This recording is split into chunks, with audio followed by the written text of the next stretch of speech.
Cool. Check. We in here. We in here. At the 𝗀𝗂𝗯𝗀𝗃𝗧𝗏. Word. 𝗀𝗂𝗯𝗃𝗧𝗏 dope. Word. This is episode 5 of the Cool in Real Life podcast. Thank you for tuning in. Thank you in advance for staying. I'm Courtney, better known as 𝗀𝗂𝗯𝗀𝗏. I'm Alice Black. And once again, this is the Cool in Real Life podcast where passions and purpose align. Finally, we did it. Finally, we did it again.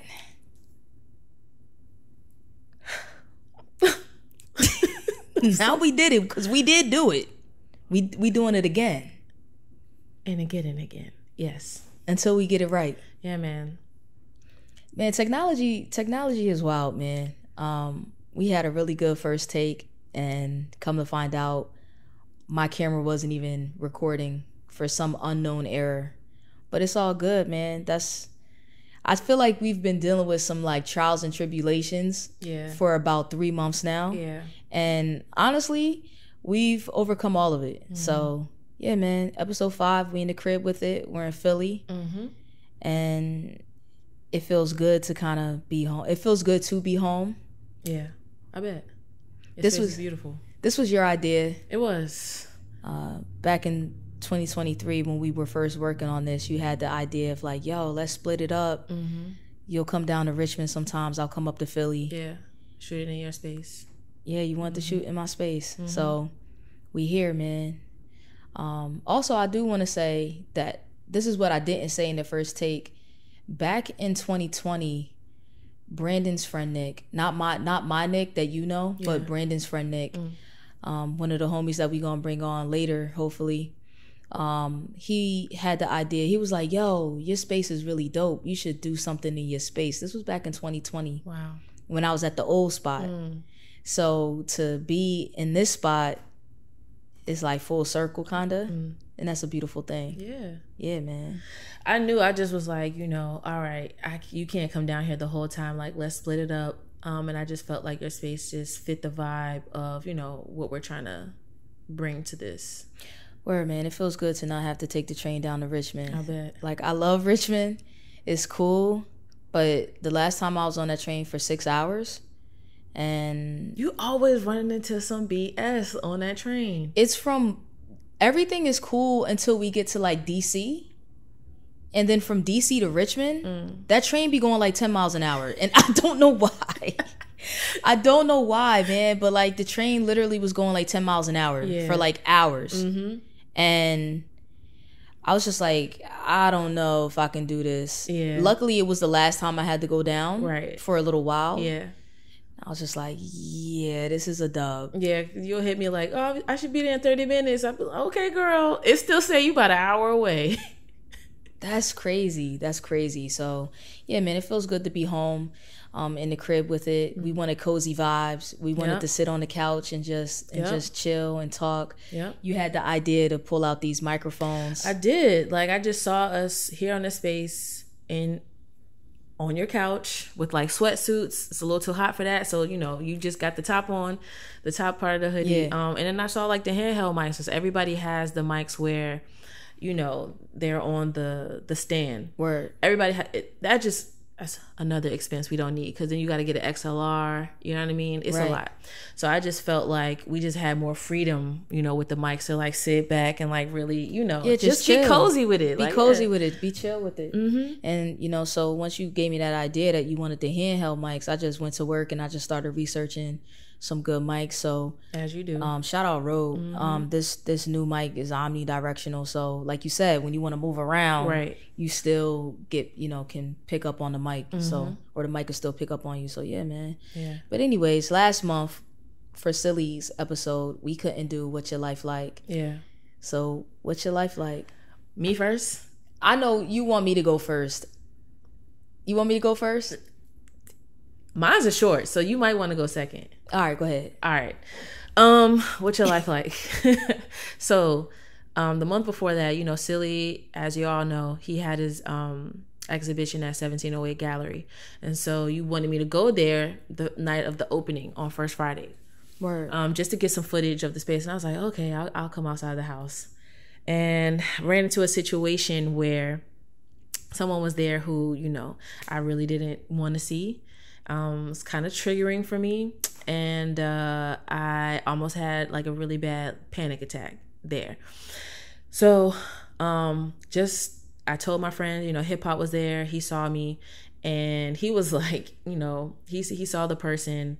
Was like, oh, okay. But then when he saw me come in, he said he saw my face and was like, oh, she knows. Yeah. And, you know, so I told him, and I told 𝗀𝗃𝗧𝗃, because, you know, he could see like my eyes were like welling up with tears and stuff like that. And they just surrounded me kind of, and just like shielded me from having to deal with that. It really like just brought me back and grounded me.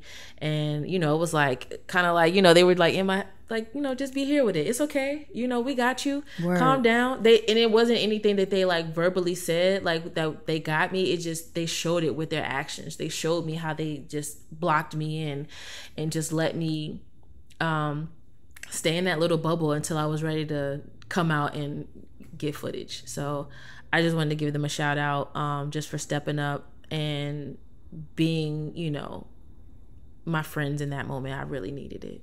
Shout out 𝗀𝗃𝗧𝗃 and shout out hip hop. Yeah. I remember when you told me that incident, and like I said, I don't want to say I felt bad, because I was like, yo, go out, it'd be good. Mm-hmm. We bringing Silly Genius on, like go out and get the first Friday footage. That'd be dope.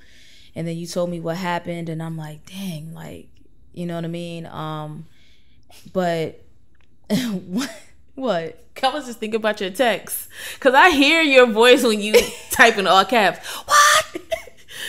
What the F is here? Those are your friends. Facts. I feel like, yo, like you've spent so much time cultivating community enrichment. You know what I mean? Like you've spent so much time actually going out and reaching out to these different people and formulating relationships with these people, and all of those people were at that event. Yeah. And it's just like, that other person did none of that. Like literally none of that. Even though they're in the space where you would think that they would be doing that, they did none of that. So it's not to, I'm not going to tear that person down, but that was my reaction. What is that person doing there? You know, because they had to have known that you would be there. Maybe because I don't come outside unless I have to. And that's another thing. Like, you don't come outside because you don't want to run into that person. But the reality is those spaces belong to you because you've cultivated them. You know what I'm saying? Like, your name is written all over it. But whatever. We're going to let that pass. I just want to say that, like, when you told me about it, I did have that reaction. But another reaction that I had was just extreme pride. Yeah. I was happy. I was happy that you have friends like that in your life. I'm happy that you have black men like that in your life that protected you in the moment. Not after the fact. In the moment, they surrounded a black woman and guarded you and protected you and showed you love. And they created that bubble. So as a black woman, that's literally all we want. Like, we need black men. Yeah. You know what I mean? In the moment, we need black men to protect us. Yes. So when you told me that, like, I literally cried because I was like so happy. Yeah. And we did this before, but I want to cry again because that's how much it makes me happy that you have that in your life. So shout out 𝗀𝗃𝗧𝗃, shout out hip hop. That's awesome. Yeah. Shout out to my friends. I'm truly grateful for them. Just period, but like they really stepped up for me in that moment. So happy about that. And shout out to you too, because even after all of that, you still got the footage, and that was like a milestone. Yeah, because I texted you, I was like, I don't know if I'm gonna stay, this is what's going on. Yeah. And like it was so much, like but you stayed and you got it. And I want you to sit in that because that shows like growth. That shows like you can actually look at that's tangible, right? Like you can compare it to how you may have dealt with it maybe a year ago. Yeah. So shout out to you too. Okay. Yeah, shout out, because I would have probably dipped immediately a year ago. Yeah. Word. And what else happened? I just was, like I said, you know, I forget that I have depression, or sometimes I don't know that I'm in a depressive state until I come out of it, or until someone tells me like, girl, you have depression, mainly my therapist.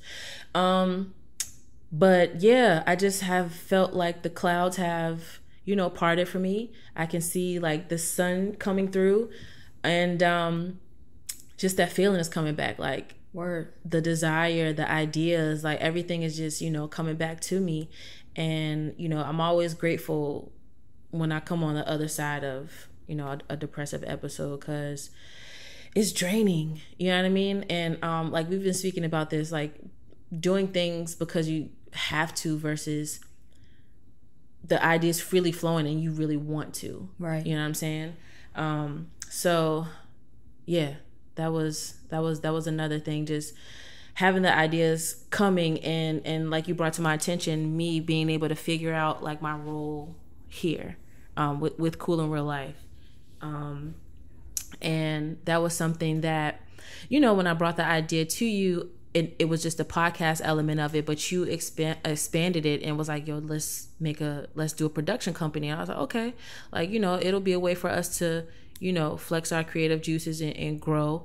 And I kind of got like lost there, like just trying to figure out, okay, like what am I going to add? Because I'm used to, I'll come up with a show idea or like whatever, but I was having like trouble thinking about that for this brand. And it was stressing me out like a lot.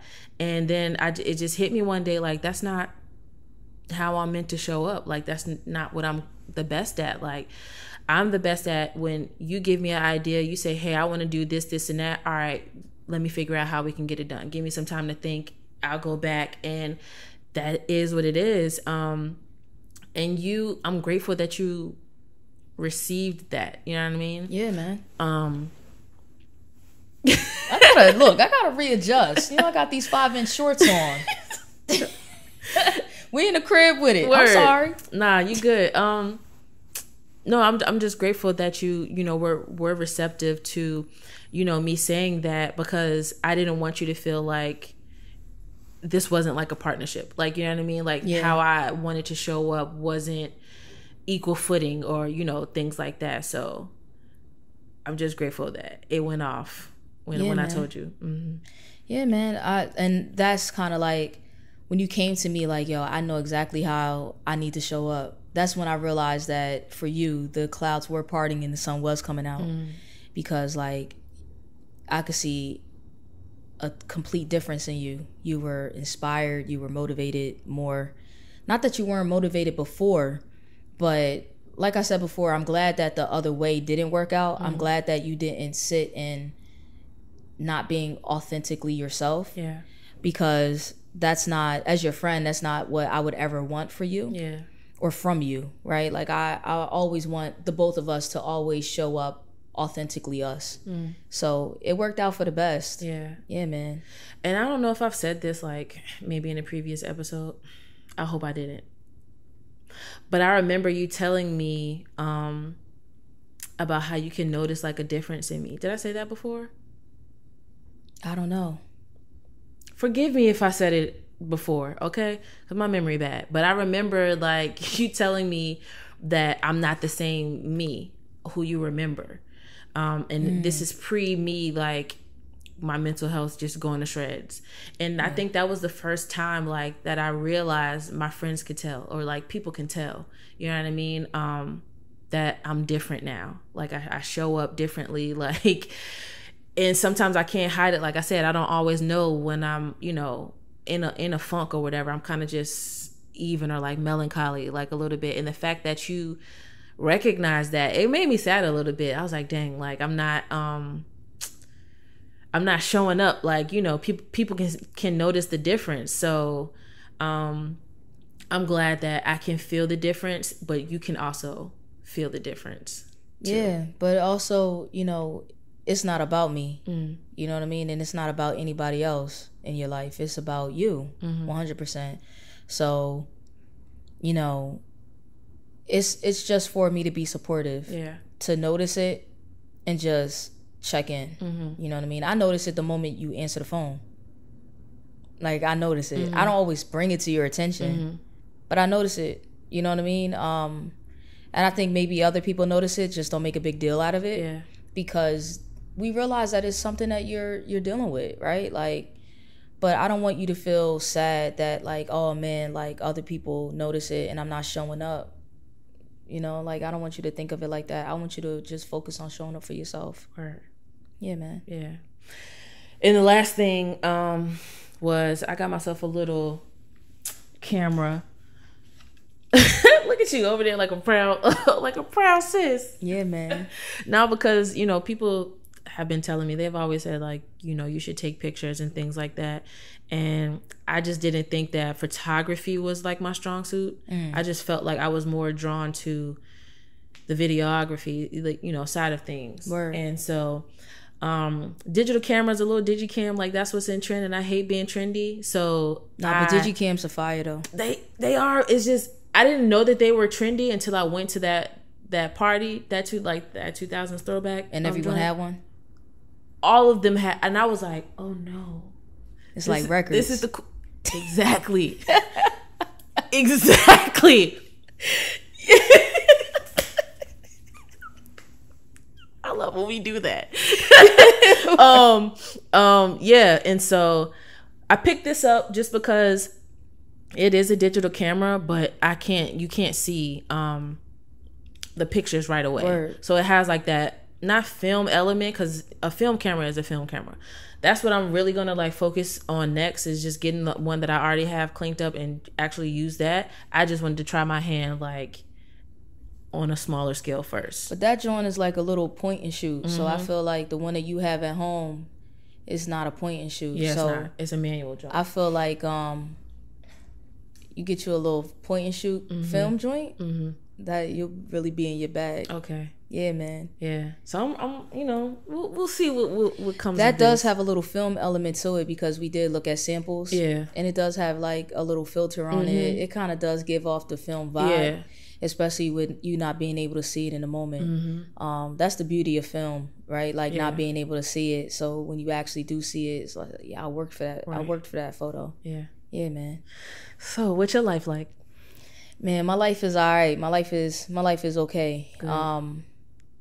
We didn't do What's Your Life Like for 𝗀𝗏's episode, because we kind of wanted to keep it on par with just Silly Genius. Right. So I had to kind of write a note of like, what's my life actually like while I'm living it, okay. Right? But I don't necessarily need to refer to that note. I was sick for a couple of weeks. So the thing with going down to Richmond and taking public transportation, just the risk of getting sick is heightened. I never get sick. I rarely ever get sick. Right. But one thing that I've been having a challenge with is trying to find time for Courtney. Like outside of Cool in Real Life, outside of my job, how do I find time for me and my friends? So directly after coming back from Richmond with shooting episode 4 with you, I literally was maybe home 1 or 2 days, and then I got directly back on the train to go down to DC to kick it with my homie for their birthday. And I just knew that I wanted to show up for my friend. I was exhausted though, because whenever I go to Richmond, I'm exhausted just from the commute, because I'm on the train for so long. It's like a 5-hour train ride. It's long, it's tedious. But on top of that, I'm not necessarily eating the same, and I'm not sleeping the same. So I'm already off kilt when I go to Richmond. Beyond that, getting back on the train, there was somebody behind me that was coughing for like 2.5 hours. Yeah. And I didn't have a mask. But even if I had a surgical mask, it would not have been enough. Want that N95? I needed an N95 for sure. So ended up getting sick, man. And then just working in a hospital setting, who knows where I picked it up from, you know what I'm saying? Like, I'm saying it's the old dude that was behind me in the train coughing for 2.5 hours. It just makes more sense.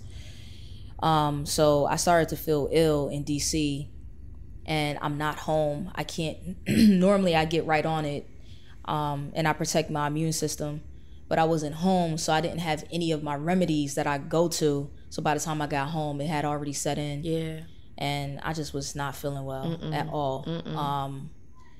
But it was really good to go to DC. It was really good to kick it with the homie. it was dope. Yeah. I had a good time. Yeah. I had a good time. And I spent some time by myself in DC, which was dope. I got a chance to adventure and see the city by myself. Word. So that was good. Yeah. I went to a little cat cafe. Okay. You didn't tell me that? Yeah. Cute. I saw some kits that I wanted to adopt. Oh. But I don't live in the DC area. Yeah. So they were just like, oh, since you don't live in the DC area, you know, we might not be able to. Which makes sense. Like for people who adopt and then they don't want the animal anymore, like they want to make sure that you bring this kit back to us. Okay. And with you being outside the DC limits, the likelihood of you bringing the kit back to them is low. I don't think I ever realized the intricacies of adoption with pets. That's what I'm saying. Okay. Like all these cats that need homes and y'all making it hard for people that just want to love on a kit. But I found me a dope kit that was there, and they were from Thailand, which I thought was strange. I'm like, y'all taking cats from Thailand? But I can't take this up to Philly? Right. That right was very high pitched.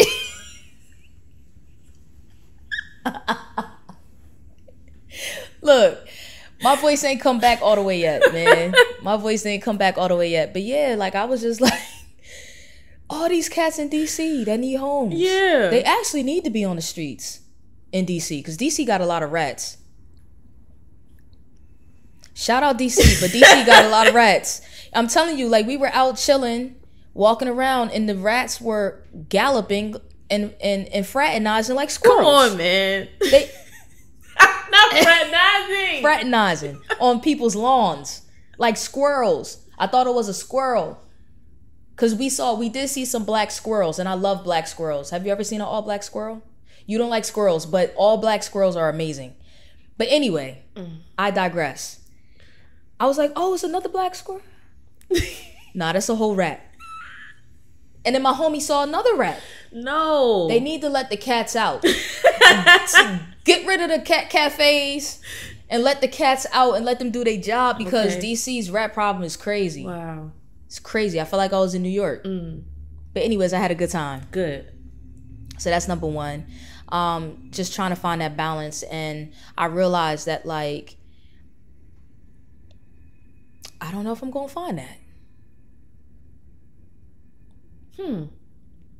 Honestly, being home. Being home, it helps me keep that balance because commuting all the way to Richmond is so taxing that when I'm there, right? Because by the time I get home, I'm tired. You know what I'm saying? So there is no doing anything else. It's just doing that and then going to work. But just trying to find a balance. I'm going to continue to work on it. Okay. I've yet to do the cleanse that I talked about 2 episodes ago. It's okay. You didn't expect to get sick. No, but I want to do the cleanse for myself. Like I spiritually feel like it's time. I know, but you were traveling. You couldn't do that while you were traveling. Nah. And then you got sick. Yeah. So you will do it. I am going to do it because spiritually I feel called to do it. Yes. So I'm definitely going to do it. So that's another thing that I want to work towards. And yeah, man, just taking photography more serious, stepping into my bag. Yeah. I've had friends that told me for years that, you know, you take good photos. Fun fact, most of those photos, if not all of them, were taken on an iPhone. So getting like a camera, I kind of felt like I had imposter syndrome. Like, you know. Yeah. So I just had to eliminate that. I had to do away with the self-doubt. I had to do away with the negative self-talk. Yeah. And just pour into myself. When I went down to Richmond to do 𝗀𝗃's episode, I was like shooting 𝗀𝗃 in front of 1708, and these 2 gentlemen walked up like, yo, I want you to take my photo. Yeah, I want you to take my picture. And I love when people approach me when I'm out and about. I absolutely love it. Yeah. And I had my Canon EOS M, which was like a old camera that I got like back in like 20 something. And something told me to bring it down there that time because I do primarily shoot on the film camera, the Minolta. But I brought my Canon with me and I took photos of them, and I was very, very surprised at the results when I put it in editing. And I was just like, yo, maybe I could really do this. I'm pretty good. Yeah. Then when I went down to see my homie in DC, I took the Canon with me again, and I took really good photos of her birthday gathering. So I was really surprised at that as well. And I'm like, you know what? This is like, all right, the second time doing it. Yeah. But then I got the film developed that I took. Me and my homegirl, we went down to South Philly to go find some seeded grapes. And I'm like, let me take my camera with me. And the film that I got back from that was just like really, really dope. Yeah. And I'm like, yo, it's time. Like, stop sitting on it. So I ended up getting me a Fujifilm. Word. Yeah, man. So I got a Fujifilm X-T50. And I was just doing research for a minute, like what kind of camera fits my style. I was looking at Leica. Not just budget-wise is not on par with what I'm looking for. Right. For like, I'm not looking for an entry camera. Right. But I'm looking for something that's more... I'm not trying to spend 5 racks. Let's just put it like that. Right. $5,000-$6,000. Like, no, I'm not trying to do that. That's like a dream camera. You know what I mean? So I'm just going to speak it into existence. Like, this is eventually going to be like a B camera for me. I do want to get something a little bit more stronger than this for professional work. Yeah. But I'm definitely excited to start playing around with this. And I probably can do some professional work on that as well. I've seen people do it. So I'm excited, man. I remember I got this when I was at work, and you got the email when I purchased it, because it hit the business email. Yeah. You was like, yeah. I was so hyped when I saw it. I was like, word. I sent you the screenshot. Word. You was like, yeah. It was like 5 o'clock in the morning, yo. I'm like, that's what's up. So that made me happy when I was at work. They was looking at me like, why is she smiling? Because I'm stepping into my destiny. Yeah. I'm stepping into my purpose. For sure. Because I'm definitely one of those friends who were like trying to encourage you to step into this. And even just now listening to you, I'm sitting over here wondering like why you had imposter syndrome when you saw the work that you have done. I was like, is she not looking at the same things that we've been looking at for years? But it makes sense that you were taking those like with the iPhone and things like that. Like you didn't really have like a camera. So I get that in a sense, but like, and I know that you're self-taught and everything like that, and you might not have like the specs down, aperture, ISO, exposure, stuff like that. But not everybody who is technical with it has the eye. You know what I'm saying? They might have the knowledge, but they don't have that eye that you have. So yeah, I'm glad that you have this, because it's over for that imposter syndrome. Yeah, man. Because it's like you said, I am self-taught. God-given. For sure. Straight God-given. The eye is God-given. Yeah. I kind of feel like homie on Get Out. They wanted that man's eyes. Oh my God.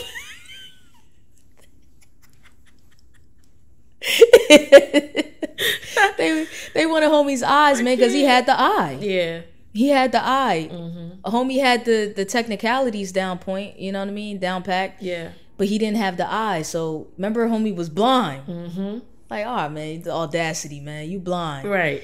But yeah, once I get the specs down, once I actually learn the functionality of the camera, it's a wrap. Yeah, for sure. It's a wrap. I'm going to go right to YouTube University. That's taught me so much. I learned so much from that. Yes. Listen, and you got YouTube with the ads on it. You had to put me out there like that. You in the trenches. That's fine for me. You in the trenches. You in the school of hard knocks. You in the school of hard knocks. Listen, once I realized, because when y'all came up here, your sister was like, yo, like, you got cable? Nah, but I got that YouTube Premiere. That's my cable. You know what I'm saying? Like, I realized, like, I'm going to invest in it. Like, this is what I watch. Yeah. So the Cool in Real Life account is YouTube Premiere. Use that, John. Is YouTube whomst? YouTube Premiere. What's that? Premium. Okay. My bad. It feels like a premiere. It's premium. Trying to cook me. Nah, the got a YouTube premiere? Honey, when you premiere an episode.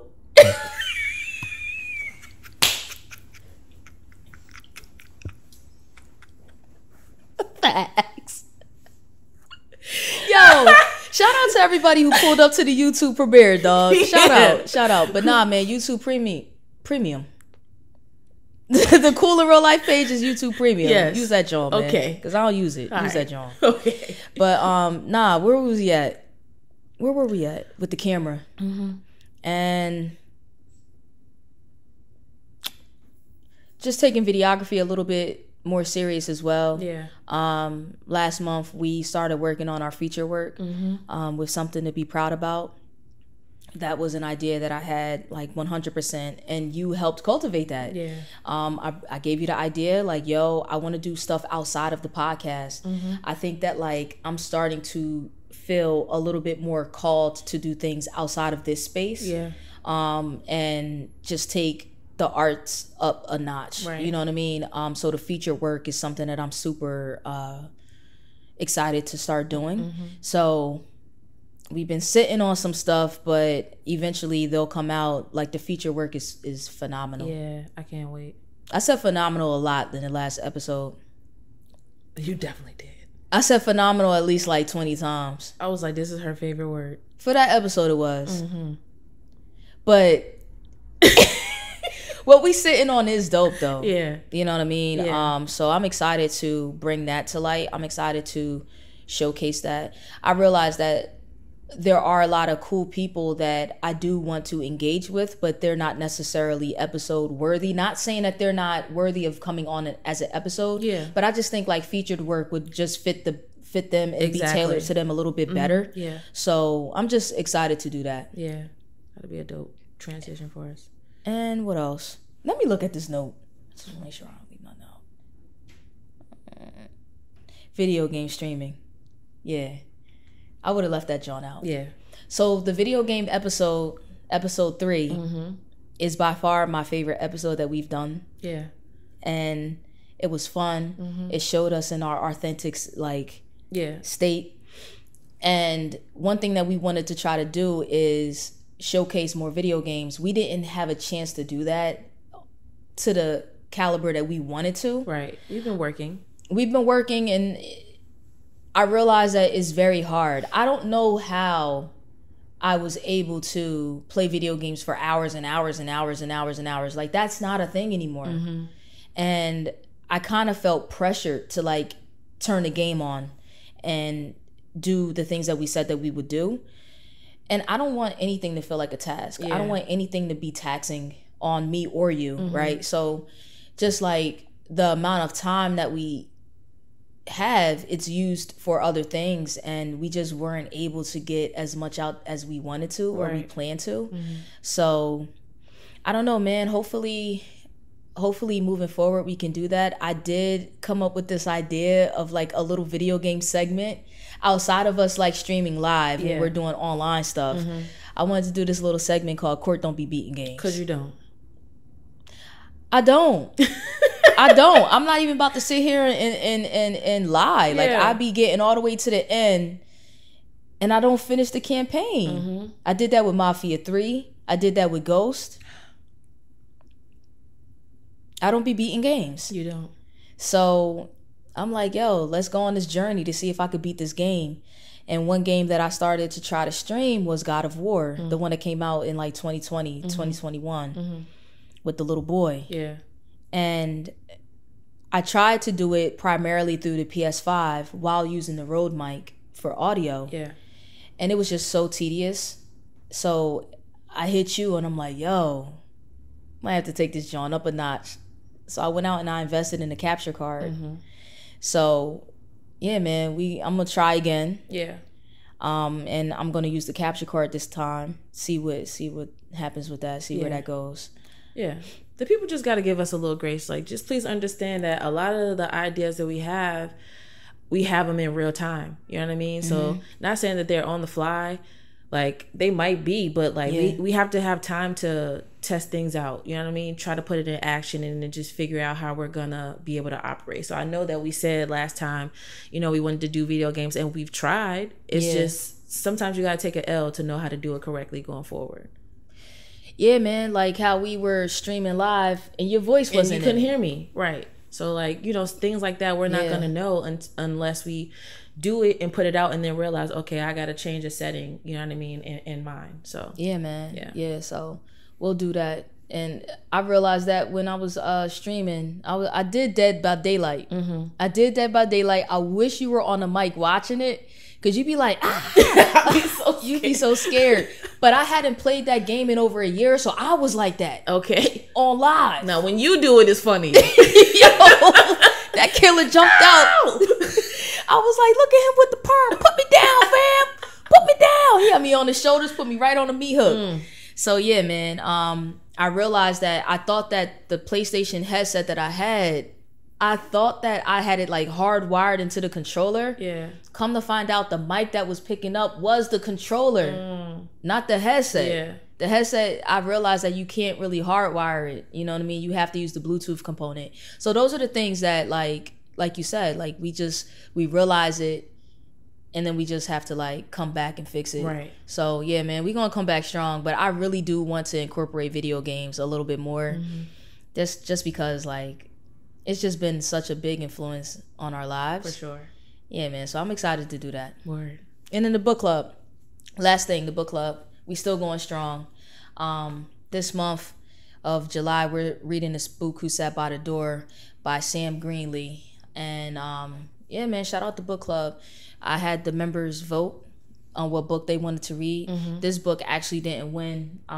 We did that last month. A different book won last month. But myself and a few other people still wanted to read this book. Okay. And I'm like, yo, the other two choices that didn't make it, let's just go ahead and read those anyway. Word. So yeah, man, this is the one that we're reading this month. Okay, cool. Shout out the book club. Shout out the book club. Yeah, man. Yeah. Cool.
Yo.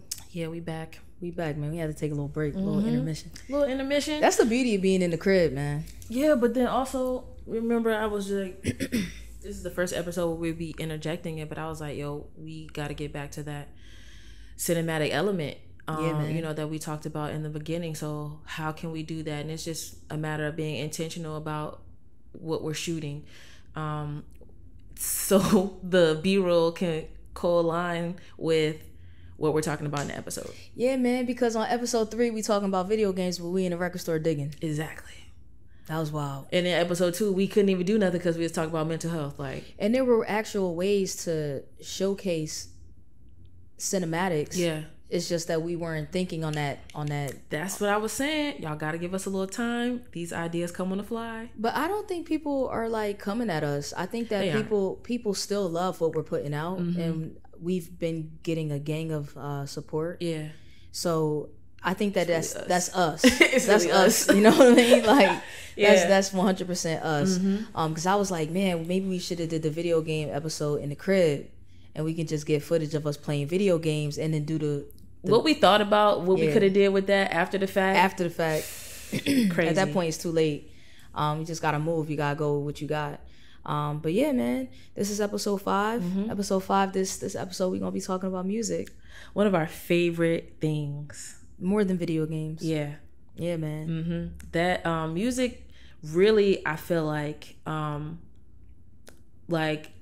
video games might have like saved our friendship, especially when you moved. Yeah, music took our friendship to a different level first, though. Music was definitely the cultivator of the friendship. Mm-hmm. It was the glue. Yeah. And then I feel like video games was the Band-Aid. Yeah. When the John started to bleed out. They say, what cut us? Nah, music was... I remember you had moved away for college after high school. Yeah. You came back. You were moving back. And I think that like at that point, you were kind of just reaching out to all the people that you may have like liked at high school, on the high school level. Yeah, no, I didn't even really, because like the unit... You know what? The unit did kind of like, some of us kind of... People don't know what the unit is. My bad. The 06 unit. Shout out to the 06 unit, who are my group of girlfriends from high school. That's the unit. You know, we kind of fell off like a little bit. And so you were one person outside of them who I hit up. Word. Probably the only person outside of them who, you know, I cared about. Wow. Coming back, because I just saw what you were doing, and I was like, oh, the homie Courtney back. He was on Facebook and stuff. I was like, I gotta hit. What was I doing back then? I'm just existing. Word. Your natural self is cool, like, you know what I'm saying. So I was like, I gotta hit the homie up when I go back up there. So I did. I feel seen. Bye. I do. Yeah, and that was it. Yeah, man. So I think at that time, what year was that when you came back to Jersey? I want to say 2013 or 14. I have been messing with music. Like, I've been dabbing with music well before all of that, right? Like, of course, like, growing up in a Black household, music is a staple for us. But I'm talking about, like, as an adult, on your own, finding your own interest, different sounds. Yeah. I was doing a lot with music back then. I was blogging. I had like a whole blog on music and for ear's sake. I was about to say, what's it called? Yeah, for ear's sake. And it literally was a blog that just showcased different genres of music. I would do album write-ups, different reviews, and I would embed and hide the link so that people could download the album. You had to hide it. You had to get tricky with it because, you know, downloading music is illegal for whatever reason. I mean, I understand. I get it. But I mean, some of those old albums, people are not buying those albums anymore, and a lot of those albums, this was around a time when streaming was still new. So some of those albums weren't even available to stream. Okay. You know what I mean? So it's just like, so I had For Ear's Sake, and then I started to grow that a little bit more, and I had a vinyl component because I started to get into digging for records, vinyl records. For people who might not know, if I'm using the term vinyl, I'm talking about records. Yeah. And I would just showcase my record collection once a week, and then I just started to get a little bit more heavy into that. And then by the time you came along, I don't even think I was doing For Ear's Sake. You wasn't anymore? I don't think I was. No, I stopped. I kind of like, blogging kind of was like a thing. It started to become a thing of the past. Okay. People weren't reading anymore. Okay. People just wanted faster paced mediums. So I think vlogging started to knock on the door at that point. You know what I mean? Or maybe not even vlogging. Maybe like Tumblr. You know, like people were just showing picture format, and Instagram popped up, and then people started to vlog and things like that. So did you have For Ear's Sake like at the time where like 𝗹𝗶𝗸𝗏 and stuff was going on? Yeah. Okay. I remember back then, like, I wanted to do so much with For Ear's Sake. I wanted to put out a documentary. I wanted to do a documentary. I wanted to get, like, a old school Winnebago, gut it out, redo it, and take it on the road across country and just go to different record stores and just dig and just document myself digging. That's such a good idea. When y'all were in college, this is what I was doing. Okay. Okay. Because my black ass definitely wasn't in college. I was on college campus with my ex-girlfriend. Okay. Shout out to her. So I did get the college experience. I just wasn't going to class. Okay. Please. I wasn't going to class. Okay. But nah, man, music at that point, it was what I was passionate about. It was what I wanted to do. And I'm honestly surprised that I didn't start DJing or like producing. Yeah. That would have been like the next progression. Right. And I don't know what it is about me with starting these projects and being able to kind of like shift gears and go far with it. And I just stopped. I was even making music at that point. Wow. I was rapping and everything. Huh? Yeah, man. You rapped? Yeah. You've never told me this. Yeah. Even when we was talking to Lil Baby yesterday, and he was like, yeah, I heard you made beats. Who? Your son. Oh, Hunt. Yeah. Oh, yeah. I was like, Pop. Like, so for the people, my son, he sent me a little track of like this song that he produced. And I was like, Pop, it's so good. It was really good. And I was like, yeah, Pop. He was like, yeah, I wanted to send it to you because mommy told me you used to make music. That was my first time hearing that. Well, he was like, I sent it because I know that you used to make music. And I was like, how you know that? He was like, mommy told me. Shout out my to her ex-wife. for that. Yeah, shout out to her for that. Yeah, word. Thank you. Yeah, thank Go you. ahead. Shout out. So yeah, man, I used to make music. And this is how I found people like Moruf. Yeah. The brother who Moruf, I've known of Moruf for so long. And it's like by way of just blogging about music and making music. Yeah. And I just found friendship with different cool people by way of music. Yeah. There's a lot of people. I can't even name all of them. It's just too many people that I've just known online and I've never had the pleasure of meeting in real life, but I still consider them like near and dear. Yeah. You know what I'm saying? So yeah, man. I was getting into all different types of genres of music. I was into bossa nova, getting deep into jazz, getting deep into electronics, jungle, drum and bass, like just unlocking all of the things all of the magic that music can bring. And I was just like, yo, like this is dope. I want to share it. Yeah. And that's what it was. That's what's up. And I think by the time you came back from your college experience, I was digging a little bit more heavy, digging for records a little bit more heavy. And then that's kind of like where we came into be. Yeah, you definitely got me on my digging journey. Word. Yeah, because the reason why I started is because I love music. Been listening to music like all my life. You know, grew up in a family of musicians and singers and stuff. So like I've always been surrounded by music. But it was this one group who I got into. Okay, so Jackson 5. I used to love them growing up, right? I heard this group was arguably better than the Jackson 5. And when I heard that, I was like, that sounds like blasphemy to me. Yeah. Who is this group? So then I got to find out about them. And then I watched their Unsung. Remember that show? Then I fell in love with them. I was like, I got to find the music. They didn't have their music on streaming and stuff then at the time. So there was no way for me to, other than YouTube, people who had uploaded like the albums. Yeah. And if I wanted to listen to it, I had to get it on the records. And so that's when I started record collecting. And you helped me out with that. And I remember it was a shop over in Philly. And I was like, because I had bought like one or so like off of Discogs. Yeah. Shout out Discogs, man. Shout out to Discogs. That second album was $250. The 𝗀𝗶𝗸𝗲 2, it was $250. I was about to say, like, what's the group? Because you saying it's that the they 𝗀𝗶𝗸𝗲. better... My bad. I meant to set that up and I didn't follow through. Yeah, you ain't set that up at all. The 𝗀𝗶𝗸𝗲 was the group that they said that was arguably better than the Jackson 5, and I get it because like they sing like 8-9 part harmony. It's crazy. And then Leon Silver's like writes their records and they play instruments. So I get why, you know, folks said that. But yeah, that record on Discogs was $250.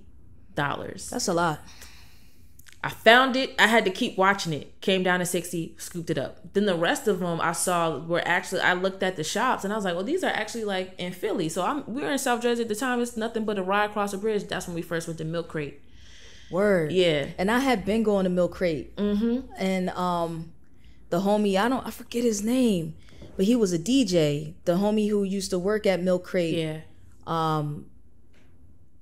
He just saw me so much that it kind of like, all right, yeah, you could do what you want to do. Yeah. You know what I mean? We seen him out at North Bowl, remember? Yeah, man. He was there spinning. And yeah, man, I took you there. I'm like, yo, nah, there's a spot. I think you found the spot. I think he was like, Milk Crate got it. I was like, word, I'll be going there. Yeah. It was Milk Crate and it was something else. 𝗷𝗶𝗸𝗃𝗧𝗏. I forget what it's called. Beautiful something. Yeah. And we went to those places and I was able to pick up the. That's when I took the picture with the MF Doom. Mm-hmm. I got all of those. I think I'm gonna incorporate them somehow because I took. You got those photos? I don't know if it's the same day that we went to Milk Crate and stuff, but it was another time. We went to the one on 𝗶𝗸𝗃𝗧𝗏. Yes, the one on 𝗶𝗶𝗃𝗃. Remember we found that food truck? You had the locks. You had that joint. I had it in the stocking. The stocking joint. The pantyhose. Look like a fake Rasta. I remember that. Yes. It was that day. I got those pictures. Really? Mm-hmm. Wow. Yeah, we was babies. Babies, yo. Young. That's the picture, like the picture where I held up the Mad Villainy joint. I think so. I think so. I'm gonna have to look. I don't want to say yes because memory trash. Yeah. But I have pictures from that time. Wow. Yeah. That's dope. Mm-hmm. Nah, that's dope. Yeah, man. I was really big on Stone's Throw Records back then. Yeah. Like just collecting a lot of Mad Lib, collecting MF Doom. Just stuff like that. Yeah. And then also just like J Dilla. I was just like a Stone's Throw, like I don't want to say no groupie because I ain't never been no groupie or nothing. Right. But just a huge fan of that. You know what I mean? Mm-hmm. So yeah. We done have some adventures digging. Yes. And one of nah, because I really want to take it back a little bit. Okay. Because you said that you grew up in a household of like musicians and singers, songsters, and stuff like that. But I didn't. Okay. Like for me, I don't know why I'm into the type of music I'm into. Like I don't know what inspired me to do this. Because as a kid, I've always felt so different from everybody.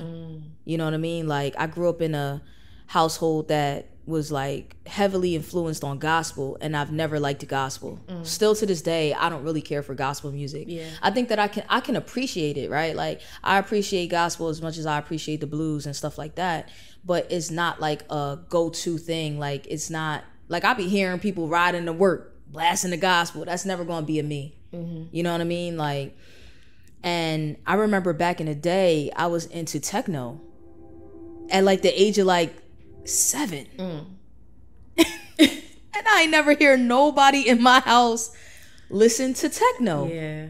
You know what I mean? Like I remember my brother, he loved rap music, hip hop. And he was coming home with like Bone Thugs. You know what I mean? My mom took that cassette tape and ripped the guts out that joint. Ripped the guts out. She killed that man's spirit. Oh, man. my gosh. She ripped boom, boom, boom, boom, boom, boom, boom. What you gonna do? She gonna rip the guts out that joint. That's what she gonna do. Miss K ripped the guts out. And I remember she replaced it with this gospel rap. Oh, I know he was sick. T-Bone.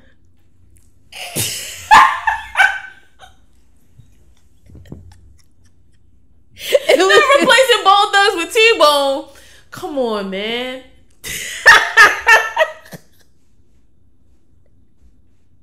Yeah. Shout out my mom. She really thought she was doing something too. Oh, God bless her. God bless her, man. It was this Christian rapper by the name of T-Bone.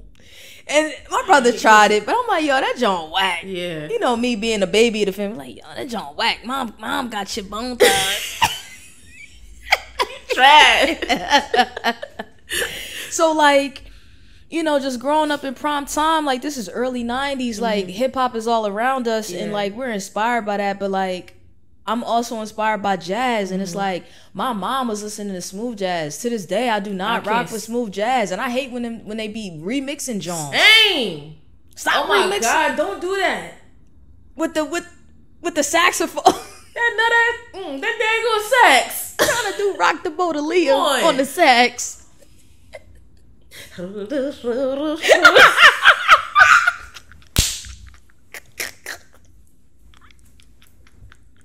Get out of here. That song is so whack, man. But I was influenced by like John Coltrane. Yeah.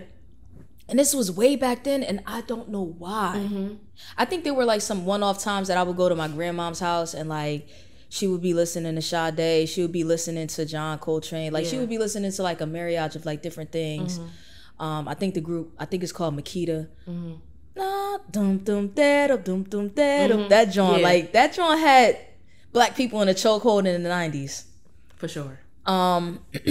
So I was influenced by that as well. Then my older cousins would listen to R&B, so then I'm influenced by that as well. You know what I mean? My mom was like, "Why are you singing Mary J. Blige Real Love?" I knew all the words. She said, "Who taught you this?"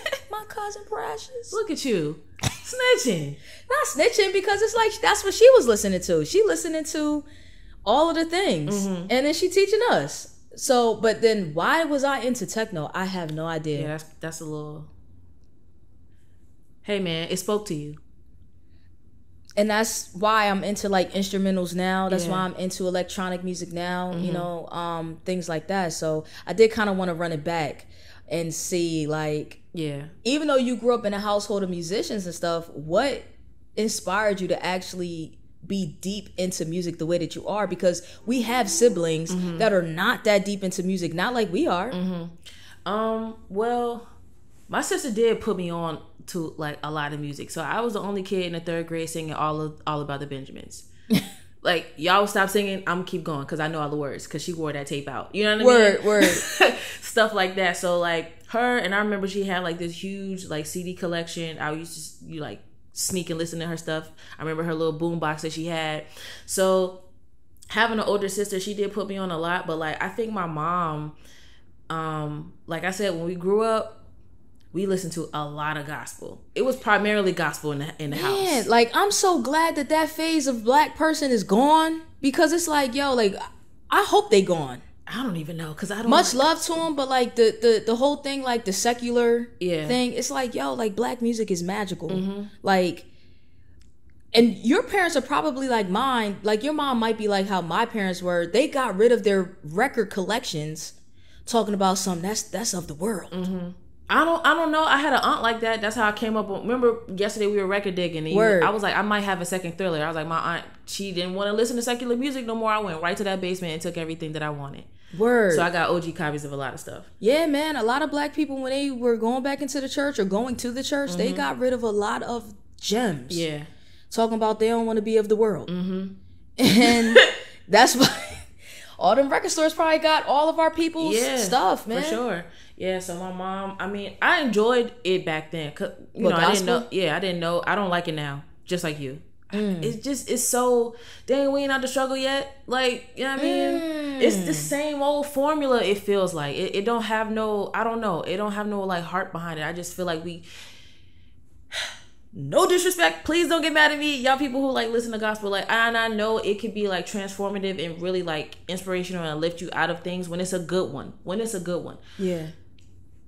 A lot of them is the same old. It just speaks to the struggle. Yeah, and it's like, bro, he ain't brought you through yet. Like, you still... Yeah, y'all still getting through. You know what I mean? Like, it's been about 200 years. It's just, I don't know. I don't like it these days. But back then, like Yolanda Adams, I grew up on a lot of Yolanda. I grew up on a lot of Fred Hammond, who was from Commission. Commission was inspired by R&B groups like a lot of Kirk Franklin, and they didn't even like him. Like, you know what I mean? Because of how he was doing it. So like, I don't know, my experience with gospel, like growing up, was different.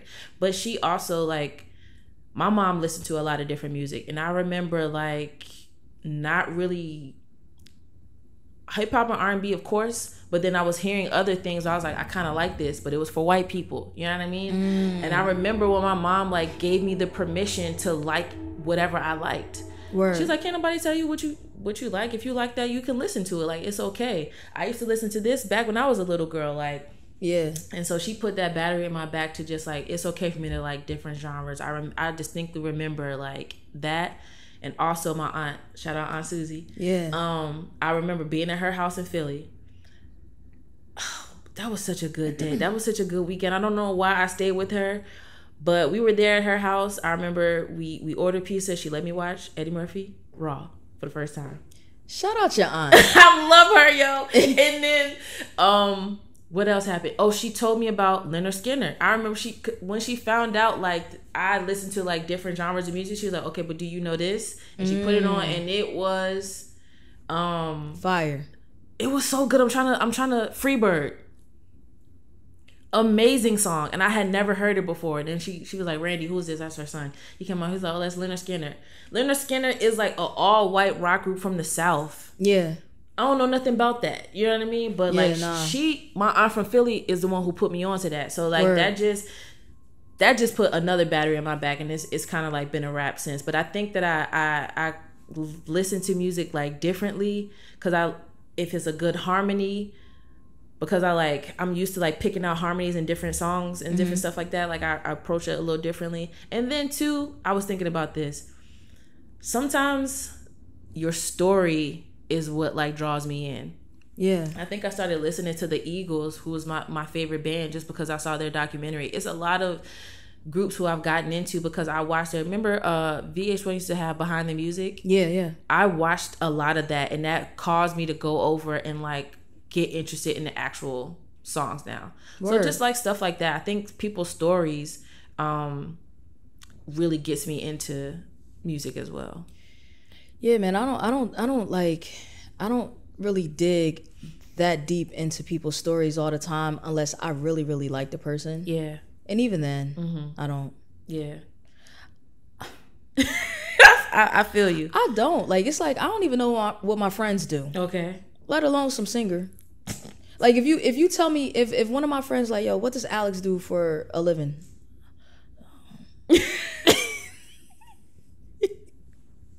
You know what I'm saying? So yeah. it's just one of those things where it's like, you know, I don't really dig that deep. Sonically, that's what I'm drawn to. Yeah. You know what I mean? But I always said that about you. You mad trivia, like you like trivia. I do. Like you're like a trivia buff.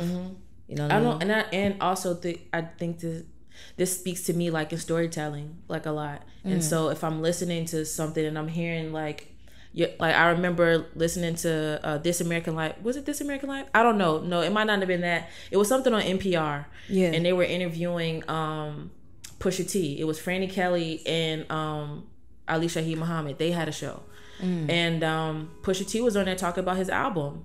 And then he was talking about the meaning behind the song Snitch.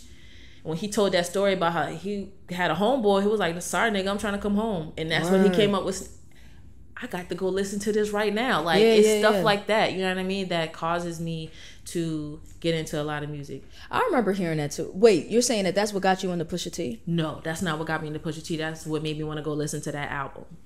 Yeah, I think that I'll do stuff like that, but like I'm just not like, you know, yeah. I feel that. It's like it's about to rain. It is raining. You want to hear it? Lord. It wasn't even supposed to rain today. It wasn't. This is throwing a wrench in our monkey paws. Wow. But it is what it is. It's gonna stop. It's just a little summer rain. Shout out Carl Thomas. Hopefully it's summer rain. Hopefully. Yeah. Little Carl Thomas. That's it. Hopefully it's summer rain, Carl Thomas, because that rain that he was singing about had the sun out still. Yeah.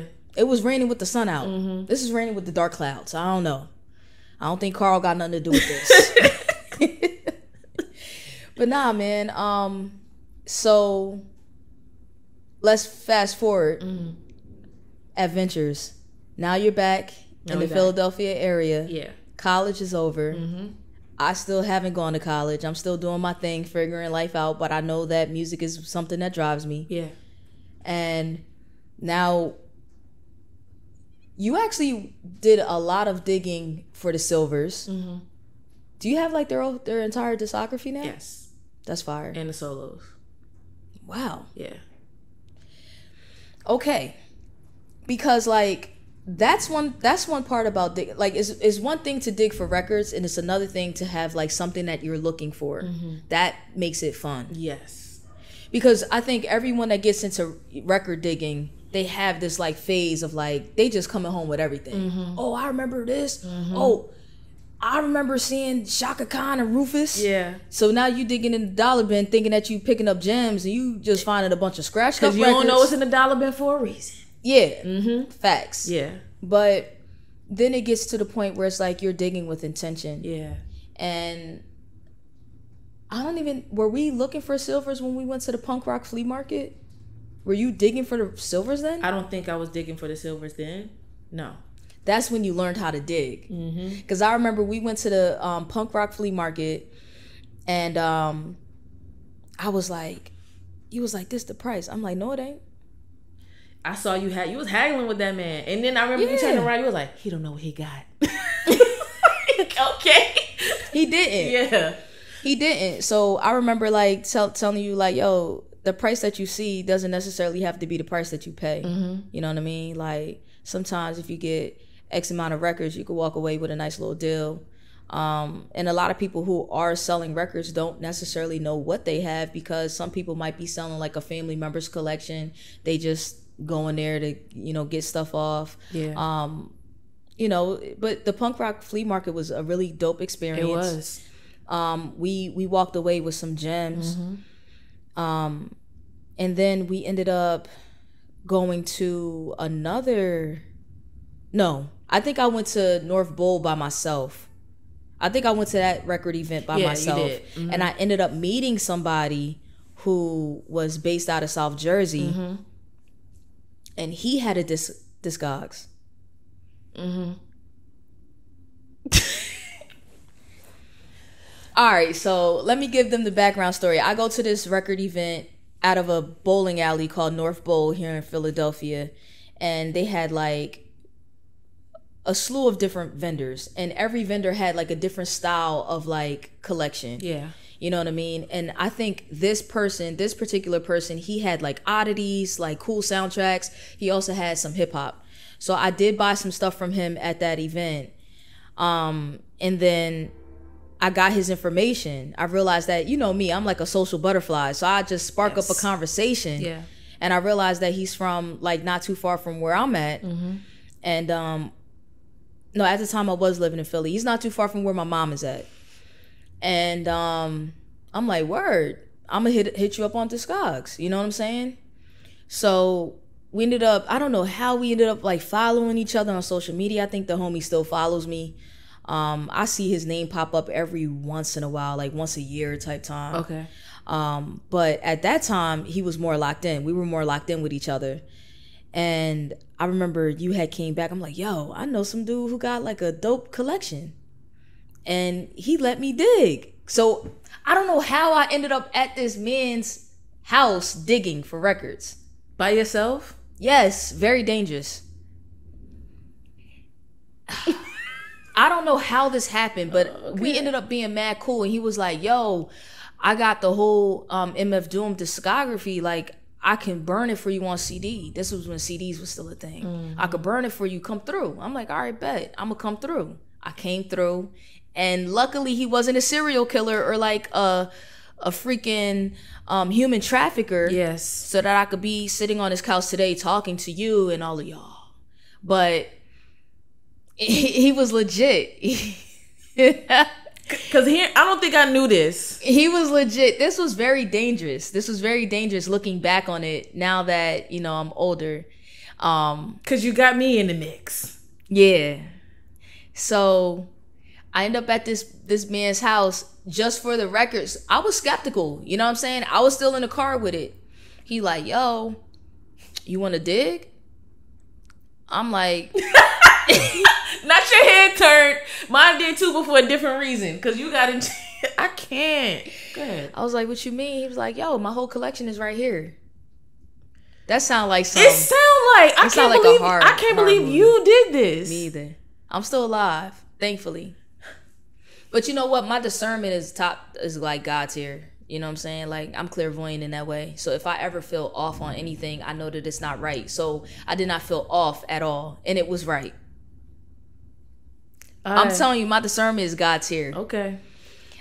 So the more I talk about this story, the worse it sounds. The record collection was in a barn. It wasn't like a big, huge shed. And huge. It had a car in it. In grass. No, it didn't. It had no grass in it. It didn't have no grass in it. Yes, it did. It did? Yes. Damn.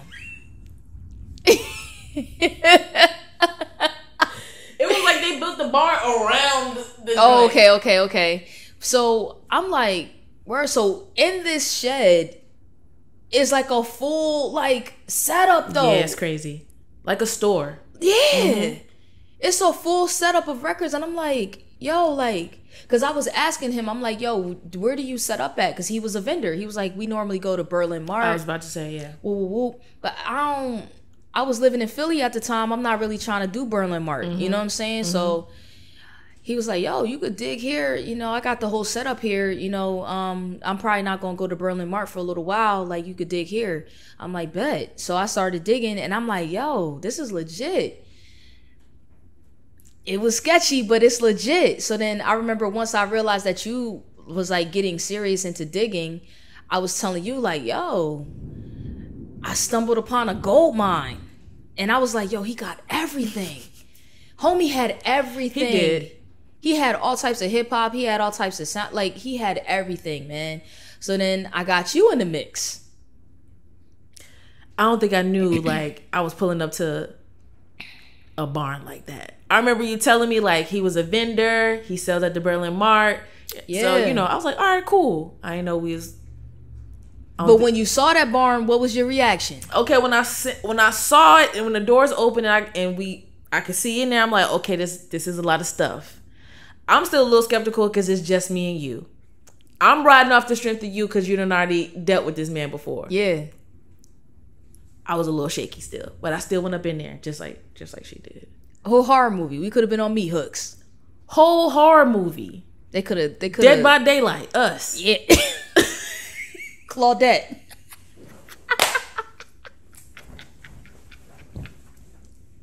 Got the black asses up on the meat hook. Shout out Dead by Daylight, man. We would have been right up in there looking like Claudette. Oh my gosh, man. And if you don't know who Claudette is, she's one of the black characters. Yes. One of the few black characters on Dead by Daylight. One of the survivors. Anyways, yeah, I remember we definitely found some gems. It was dope though, man. That was a dope experience. It was. And you used to teach me like lessons and stuff like when we used to go digging because I wasn't really like looking at the bottom. What you mean? Yeah. Because you know how they have records up top? Yeah. You know, but then they have some down bottom too. Yeah. And I remember like you found something down there and I was like, Dick, I had just looked in that spot. This was at like the actual record store. And I was like, man, he was like, see, you need to look at everything. Like, you would just, nope, I'm not sharing it with you. This is mine now. Like, that's how it was. So I remember when we went to his place, I found that Do the Right Thing soundtrack. You didn't find it. You had looked over it. And you was like, man, no. Nah, I ended up getting a Do the Right Thing. It's mine now. Word. Mm-hmm. I ended up getting a Do the Right Thing soundtrack, man.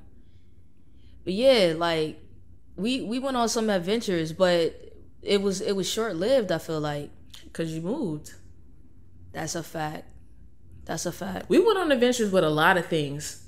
Sneakers, like yeah. That's a whole nother conversation. We're not even gonna bring that in. Mm-hmm. But yeah, we definitely being a social butterfly is definitely it has paid off for me. Because I don't talk to a lot of people. Yeah. But when I do actually talk to people, it pays off. Yeah. And I end up meeting amazing people. For sure. Thank you. Because I benefit from that as your friend. That's dope. I'm glad you do. I'm glad somebody do. You know what I'm saying? Because I don't want to be the only one to benefit from it. Yeah. You know what I mean? So, and I think the homie's name is Ben. Shout out Ben, if that's your name. Appreciate you. I think his name is Ben, man. Shout out Ben. I hope you're doing well, bruh. Mm-hmm. Yeah, man. What? You just have Frank Ocean. You sick. Now I hope Ben is doing well, man. I hope he's still alive and well and still rocking out with the record situation. Because he had a crazy dope collection. Yeah. But moving away, and when I came back to Philly after like 5.5 years of being in Texas, like what happened? Mm-hmm. Like all of the gems that I found were not the same. Yeah.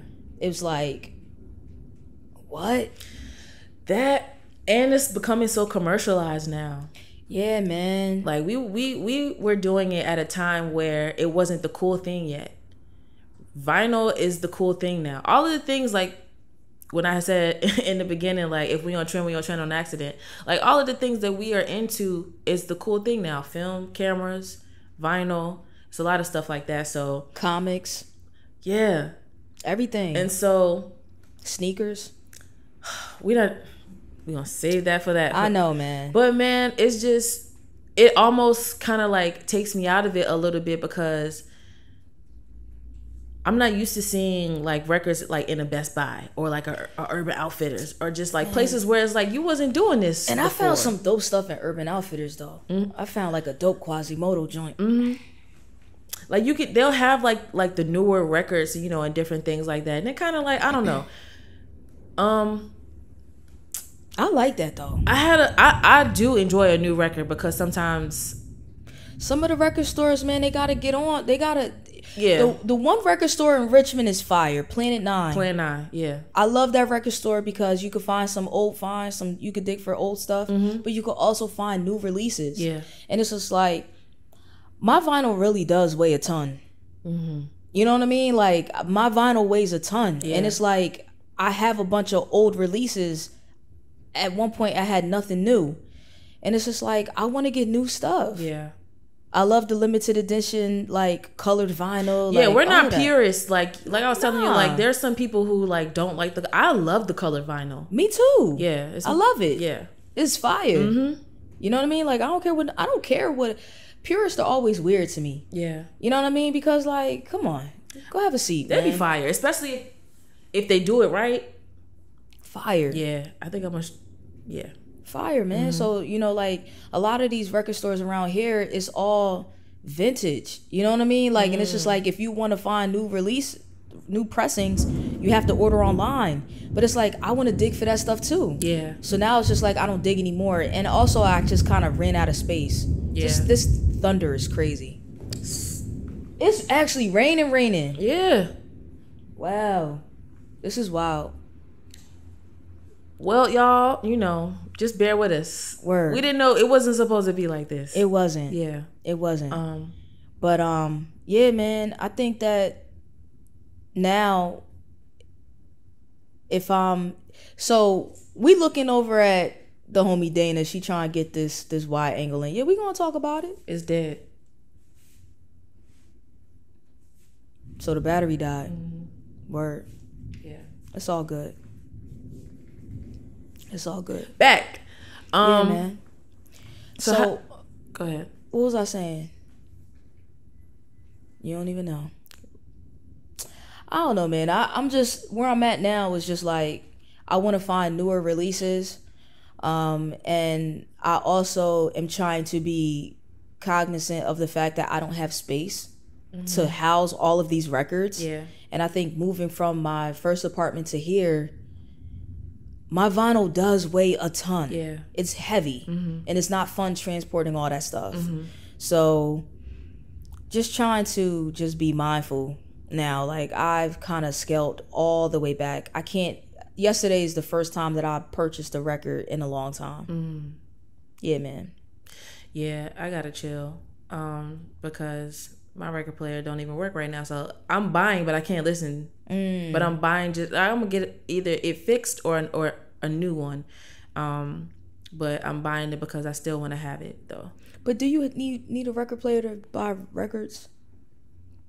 No, because before I had a record player, I was buying. When I was up here first digging with you, I didn't have a record player. I was collecting for years before I got a record player. Same. Yeah. I had one of those little Crosby joints from Urban I still Outfitters. got a little portable joint. Fun fact, I used to work at Urban Outfitters. I hated it. It was trash. Why? It's a trash company. Okay. What you want me to say? I don't know. It's a trash company. Okay. It's a company that literally just bleeds artists and creators. Okay. And they still work. And they never like pay back the creators of these things. It's like, okay, this might be Carl Thomas. Because it was raining heavy in that joint. And I was like, this is Carl Thomas rain. I like the rain though, man. Not when we have to do a photo shoot. Yeah. What time is it? It's only 4. It was 95% chance of rain around this time, and then it's supposed to. The skies are supposed to open up. Hopefully, it cools down because it's mad humid. We went out yesterday to get y'all some cheesesteaks. I don't eat meat, y'all. I went to 𝗶𝗶𝗸𝗧𝗘𝗥𝗦. Shout out 𝗶𝗶𝗸𝗧𝗃. I'm gonna shout you out. 𝗶𝗶𝗸𝗧𝗃 has the best vegan cheesesteaks in the city, hands down. It was good. It was good. It was really good. Yeah, man. I wouldn't mind. What, 𝗶𝗶𝗸𝗧𝗃? Yeah. It was good. And they used, fresh ingredients. It was fire. But I took y'all over to D'Alessandro's to get some cheesesteaks. Man, when I tell you the sweat was trickling down my back, all 3 of us came back to the crib and took showers. It was bad. It was bad. Just out there with swamp ass. Yeah, because I thought I was not me, not me with that. But I thought I was gonna pass out even when they called my name. Your butt don't sweat? I didn't have swamp. No. Everybody butt sweat, bruh. I didn't have it yesterday. Okay. All right. Well, I did. I'm sorry. My neck, my back, and my back had ass. That was me yesterday, man. I came back, your shirt was off. I took the whole shirt off. Like, this joint gotta come off. That was crazy. No, I thought I was gonna I was getting lightheaded standing over there, and we were undercover. That's crazy. Yeah, that heat was just. It was actually yesterday. Just thinking about that, I gotta hydrate. Mountain Valley, cut the check. I done told y'all the second episode. Episode 2, cut the check. Cut the check, man. Yeah. Yeah, man. But in regards to music, how do you feel about the fact that vinyl is like the cool thing now? Is so like commercialized? I'm not against it, and I'll tell you why. I think that technology like pushes us forward, right? But then we realize that like in the moment we enjoy it. It's the same thing I feel about fruits with no seeds. In the moment, eating grapes without the seeds in it is cool, but then you realize the benefits of it. Like, yo, where's the seeded grapes at? Can't find them. I think that people felt that way about records. I think that like it's always the young generation that kind of like circles back. It's like look at today. Now these youngins right now, like they getting hip to the 90s. They all want to wear baggy jeans. Yeah. They all want to wear, jabots and everything else. I'm not against it because analog is the supreme format for music. You know what I mean? Yes. So I think that it's something that started as a trend. It might have like pulled a lot of people in based on the trend, but then now it's just like, yo, I really enjoy this. And also just like, even if you're getting like a new pressing, right? Or a new release, there's something about a vinyl record. It's something about the artwork. You actually can experience it. Yeah. You can't experience music digitally like that. It's just not a thing. Like you could open it up, you could see like the linear pages, like the sleeves just have like artwork on them. You get to sit with it. It forces you to experience the project thoroughly. Yeah. You know what I mean? Like I just think that people who listen to records, I dig them. Yeah, I like it. As I keep saying, I hate doing things that are like trendy. So for me, like I started digging because I wanted to listen to the Silver's music, and that was the only way that I could get it. But like what kept me going there. But like just records, just especially the old ones, they just have a different kind of sound. It's warmer, that analog sound. Yeah.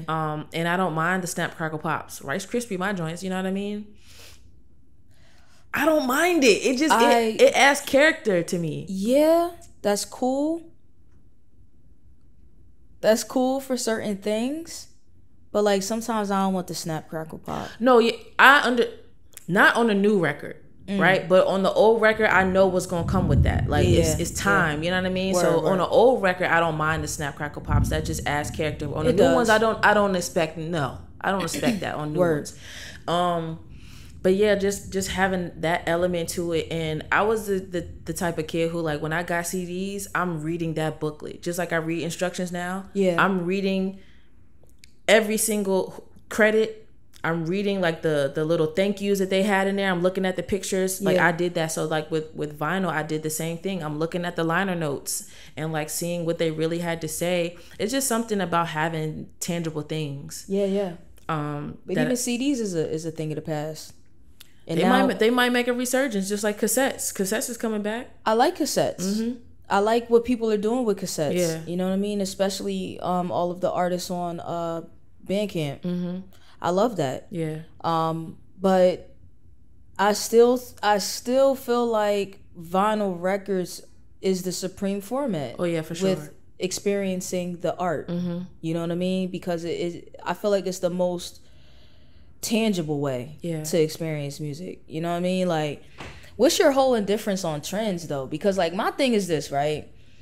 I can see how it could be annoying, you know what I'm saying? But like at the same time, if this is what you're really into, who cares? Just do what you do. It's not being able, if you don't want people to judge you. Yeah, like if you don't know me, like you could just group me in with everyone else who is doing it because like it's some trendy shit. And I shouldn't care about. But who cares? They don't know you. That's what I was about to say. I shouldn't care about what people think. I just don't like being a part of the group. I don't know. I don't like doing. You want to stand alone. Yeah, like I don't like doing things because everybody is doing it or everybody is saying like this is the cool thing. This is what's hot now. Like I want to be able to form my own decisions like on my own. So like sometimes like if something comes out, it's the new hot song or new hot album, I'll give it a little bit so I can like sit with it and form my own opinions about it, not because of what you said it was, but because of how I really feel. I feel that. Yeah. I mean, but the one thing about trends though, right? Like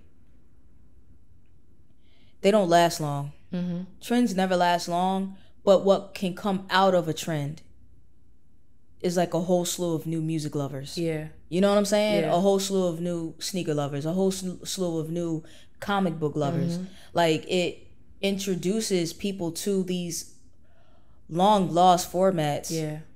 That once the fad is gone, you still have people that are still standing tall with it. Right. Like even with like when you brought up the digicams earlier, you have a lot of young people out here really going crazy with the digicams and like taking it to a whole nother level. Mm-hmm. You know what I mean? So it's just like I get what you're saying, you know what I mean? But I think that vinyl records, that trend is something that we definitely needed because a lot of record stores were closing. Mm-hmm. And they weren't able to sustain the shift in technology. You know what I mean? So a lot of these mom and pop shops are able to still maintain and remain open because of the trend. So I'm proud of that. And then also I think that with the trend comes a bridge in a generational gap where it's just like our parents can see us enjoying it and they'll be like, what you know about this? Yeah. Oh, you're taking part in something that I loved as a child or, an adolescent or a young adult. And now I can share that with you and we can sit down and we could talk about some things. Like my one ex-girl, her mom has a crazy, crazy dope collection. And I remember when I was still in high school. When I saw that her mom had that record collection. I was still in high school and like, I was like, yo, if your mom ever wants to get rid of that record collection, please. Cause I know you watching. Oh, okay. Yeah. All right. It ain't like that. Okay. You know what I mean? We became friends. Cause I was a kid. I was in high school when I dated this person. You know what I'm saying? Yeah. Like I'm a grown ass woman now. But yeah, T, if you watching this, I'm saying names. If you're watching this and your mom wants to get rid of that record collection, hit me up. Yeah. That's what got me into records. I'm telling you, that's what inspired me. I was like, yo, like I was hanging out at Shorty's house. I saw the records down there, and like she let me just dig through her mom's records, and I sat with them records for hours, and we put them on, and I was just like amazed. Yeah, I was like 17 at the time. You know what I'm saying? And like that stuck with me throughout the years. And I was able to talk to her mom about it, and her mom was able to share with me like her experience with the music, and like that just inspired me further. And then I told my mom like, yo, T's mom got a crazy dope record collection, like. And I remember when we acquired my grandmother's collection, and a lot of my mom's records were in there. Yeah. And like just the gap, because when we were collecting, it was still a trend. The trend was beginning. When you and I started, like when we were digging, when I was digging with you, it was a trend. Yeah.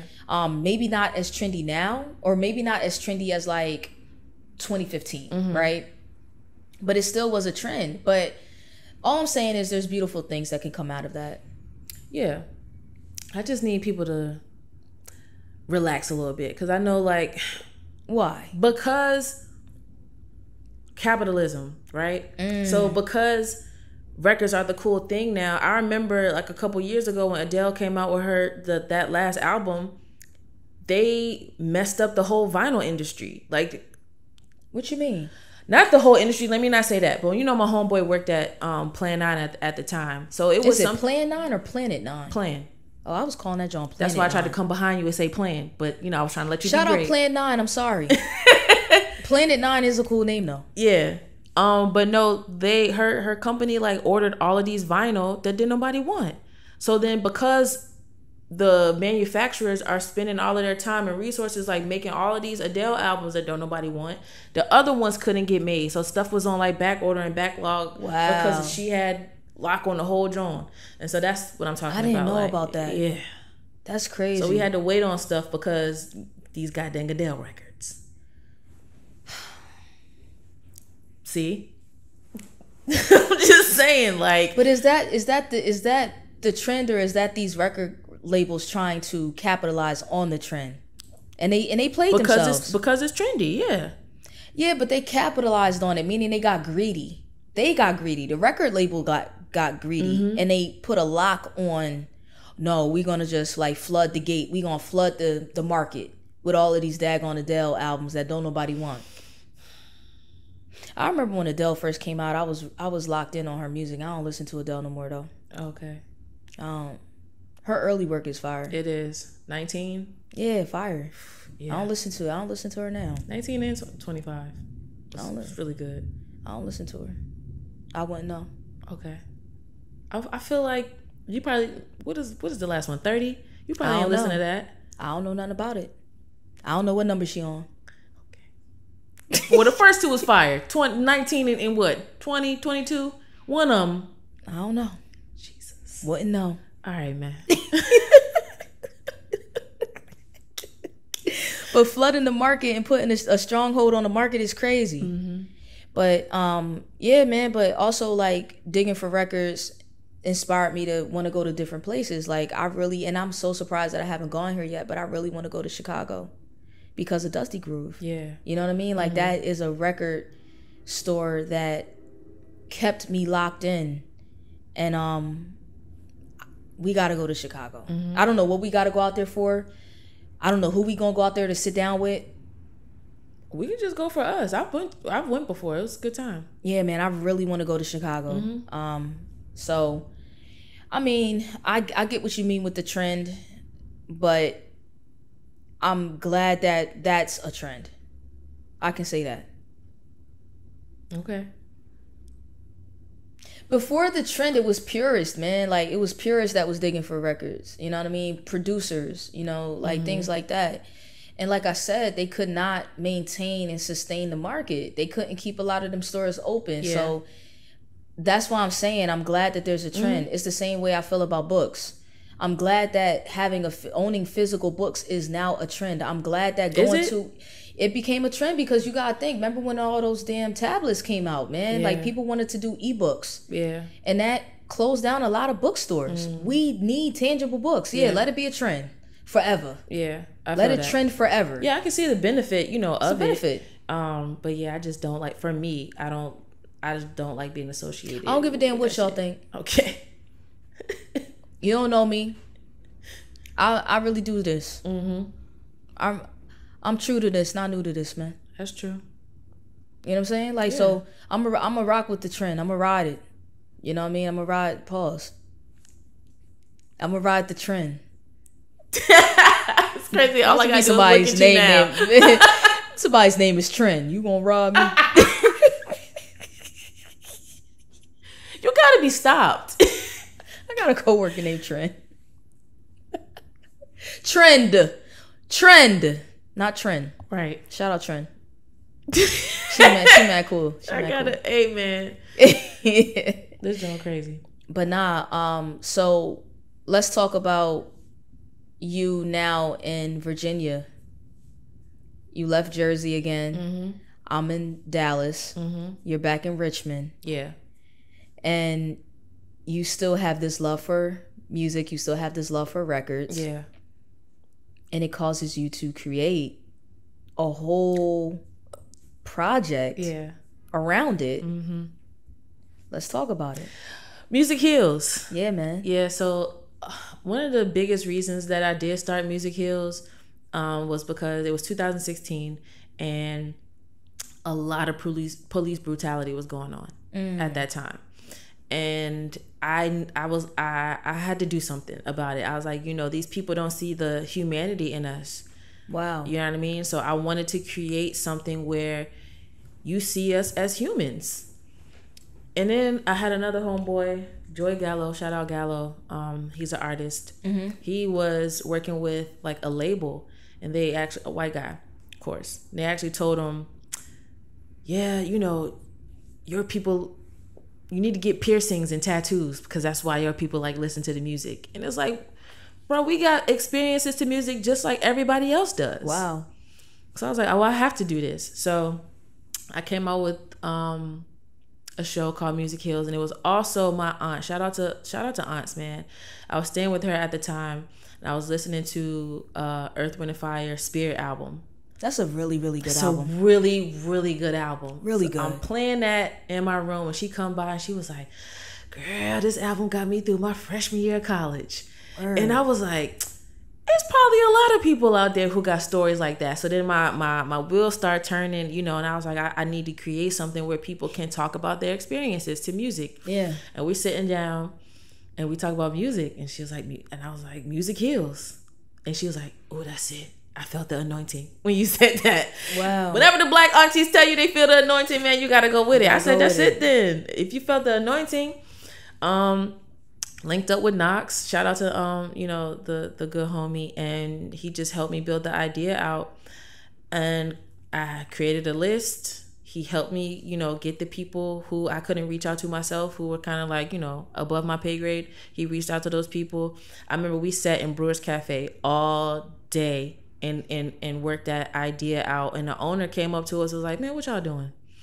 And we was like, we got this idea for this show. We just need some place to shoot. He was like, y'all shoot it here. Wow. And he let us shoot in his cafe. And that's how Music Heals was birthed. Shout out to God. Yeah, shout out to God. God is so marvelous, man. Ain't he? Ain't he? I don't think God is a he. Okay. But yeah. All right. I always wondered that. I always wonder why we put he on that. I think that's how that's a whole nother conversation. It is. But I'm only bringing it up because I literally was just thinking this the other day, and I don't know why I was thinking that. But I'm like, why would we be saying he? I think it's from what we're told, probably in the Bible, it probably lists him as a he. But I remember this is a tangent. I don't care. This is a book. I forget what the book is called. Basically, this guy, his daughter got killed, and he had like a spiritual awakening. But in that book, like God showed up as different things, and one of them was like a black woman. Wow. And I remember like a lot of theologists were like mad about it because you're changing the gender. And I think that was the point, though, to show that God can show up as anything he wants, anything they want, you know what I mean? Yeah. As anything God can show up as. And that was the point of the book. And that book was powerful too. Word. So yeah.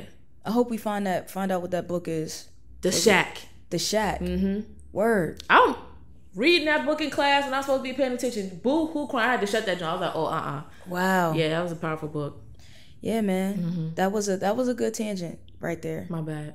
No, it was a good tangent. Yeah. I love tangents. I live for that. I'm a social butterfly. Tangents get me through. You learn a lot in a tangent. Yeah. You know what I mean? But but God is marvelous, man. Mm-hmm. I think that like when you're able to step outside of the moving parts and you're able to see that this is God moving through it, mm-hmm. that's where the magic is at. Yeah. I didn't know that Music Hills was policed out of police brutality, though. I knew the story of your aunt mm-hmm. and the Earth, Wind, and Fire. Yeah. But I didn't know the police brutality and just the need of wanting to do something to combat it. Mm-hmm. And I think that that's beautiful, that you chose, like, in the midst of something so dark and ugly and foul and dehumanizing, you chose to, like, search for the humanity and broadcast the humanity of it. Yeah. That's awesome. Thanks. Yeah, man. Music Hills. I was just like, man, I wonder if she gonna ask me to come on this damn show. I'm surprised I didn't get asked. It was supposed to like, I was going to, you know, venture and eventually start sitting down with, mm-hmm. you know. Yeah. That's a good, but no, I'm just joking. One day. I promise I'm just joking. I thought that Music Hills was a incredible idea the moment that you told me about it. Mm-hmm. And I remember when you came out with like the social media aspect of it and you threw it on Facebook, I literally invited everyone that I was friends with to like follow the page. Thank you for that. I was just like, yo, like everybody needs to know about this. Music does heal. Yeah. You've always like believed in it. You've always told me from the beginning, yo, this is bigger than Richmond. And I was like, I know it is. We'll get there eventually. But it's bigger than Richmond. It's mm-hmm. bigger than America. Mm-hmm. You know, like we can sit down with some dope people mm-hmm. By way of Music Hills. And I think that like that's definitely something that I remember asking you, like whenever I check in on you, before we started this, I would be like, yo, what you doing with Music Hills? What you doing with Music Hills? Like when is that coming out? And you'd be like, oh, it's going to come out again. I'm going to do this with it. And that time would come and it would pass. And then I'll be like, yo, what's up with Music Hills, yo? What you doing with that? Yo, yeah, we got some episodes that's in the tuck that we ain't never dropped. We going to drop. We still got 2, yeah. That time will come and pass. When is Music Hills coming back out, fam? You mean like right now? I told you I was going to put you to the fire, and this is what I know. But like this is the thing about that too, depression. So I didn't realize, and then it got to the point where every time I would go outside, someone was asking me about the show. So it started putting pressure on me, like to get it done. And it's not that I don't want to; it's just so many moving parts. Where are we going to shoot? You know, different things like that. And then life happened because we were shooting. The last time we were out, 2019. We were shooting at the ICA. I don't really think that I have that connection anymore, but I don't really want it. I wanted it to transition to record stores, like actually doing it in a record store. Word. And we were working on that. We like scouted some places, shot the intro, you know, different things, and then things happened. I believe like Knox, he lost his aunt, and then unfortunately, I went down like a tragedy of losing people. Word. And it just didn't let up for a long time. And even before, you know, the big ones happened and my mental health like was slipping, like I lost cousins, you know, tragically, and you know, different stuff like that, and then it just kept happening. And in 2020, you know, when I lost my grandma, and that just started everything. So I've had a time, but the plan is on a smaller scale, November. Okay. Yeah. I don't really want to like give the idea out, but I've talked to it. Don't give the idea out. But yeah, on a smaller scale, just doing it in a different way. The goal is to have it out by November, just because, as you know, that's a difficult month for me. Yeah. So like to keep myself moving, I'm really serious about not being in the place that I was last year. So I have to continue to work and continue to do things that will lift me up. Music is one of those things. Yeah, so. I just want you to sit in the pocket of like doing things with intention and not doing things for distraction. Mm-hmm. You know what I mean? Yeah. Because when we just move just to be distracted, mm-hmm. that's not healing at all. Yeah. So, you know, and I also don't want you to feel pressured to do anything, but I do think that Music Heals is a great idea. It's a great project that I think the world should see. Yeah. I think it'd be a sin if the world didn't see it. You know what I mean? Like, I genuinely feel that way. Mm-hmm. Yeah. Word. Shout out Music Heals, man. Shout out my little baby. When y'all was in that museum, it was dope. It was. Like that fixture behind y'all with the plants. Yeah, that joint was crazy.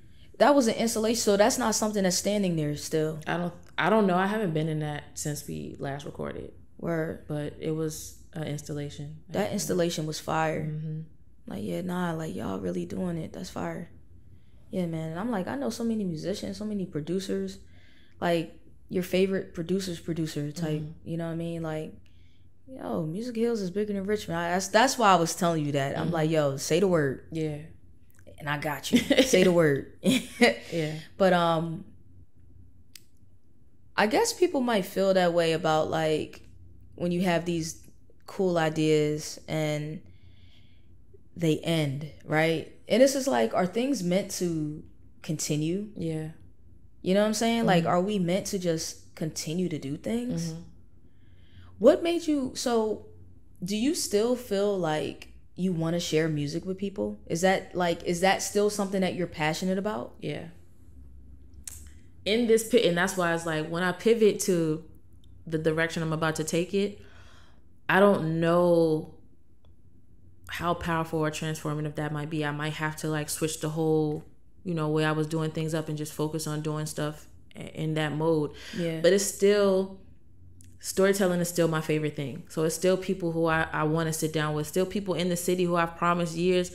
Ron P, I love you. I'm so sorry. Every time I see that man, he be like, because I know what record he wants to talk about, and he's passionate about it. It's still people who I gotta go back and grab and do it, in the regular way. So yeah, I still definitely want to bring it back. It's just a matter of having everything in place to do it. Yeah, man. Mm-hmm. That's fire. Yeah, I guess I'm still passionate about sharing music. Mm-hmm. That's why I'm glad that we have the playlist component. Yeah. CIRL Sounds. That sounds beautiful. Yeah, man. Like, I remember telling you, like, yo, we just gotta do something more with music. Mm-hmm. Music. It's coming. It's coming. Yeah. So one thing that I have to learn is to sit on ideas. Learn to sit on ideas. When an idea comes, not sit on it to the point where you're not doing anything with it, right, but sit on it to the point where you're not giving it to the world prematurely. Yeah. Just because there's reasons as to why that's not good to do. But yeah, we're sitting on that one. Yeah. But CIRL Sounds, so far, with just the monthly playlist, I think it's cool, man. I really eventually I want people to lock in on the playlist more, though. I ain't gonna hold you. Spotify, and that might be because looking at who actually saves it, because I be listening to mad playlists every day and I don't actually hit save, though. Yeah, but that's what I'm saying. Like, once people get hip to the save and that number starts to climb up, it's like, all right, bet. You know what I mean? Because we can't see how many people are listening, right? We cannot. Yeah. We can only see people that are saving. More people, yeah. There's a lot more people that listen. There's a lot of people that listen. Yeah. But they're not hitting save. So when they're not hitting save, we don't see that number. You know what I mean? That's probably better for us. We don't need to see every number. It's not about the number. I'm just saying that, like, eventually I want to do a recap on which one was your favorite and why. Like, you know how like people in the stories, they'll have like, you know, ask me any question or answer this. I'll put up a question and you answer it. I want to ask people like, what's your favorite month and why? Like, which one? Do that. Yeah, I am gonna do that. Like, which one you rock with the most? I just want to know that people are locked in with it. You know what I mean? And I know that some people are locked in. They be like, yo, like one of my homegirls was like, yo, May is my favorite one. And that gave me the idea, like, well, if she's saying that, I'm sure other people have that same sentiment. Yeah, man, May was tough. May was tough. I was listening to that John today. That was our favorite. That was our favorite one. Really? I liked June. June, never mind. It was June.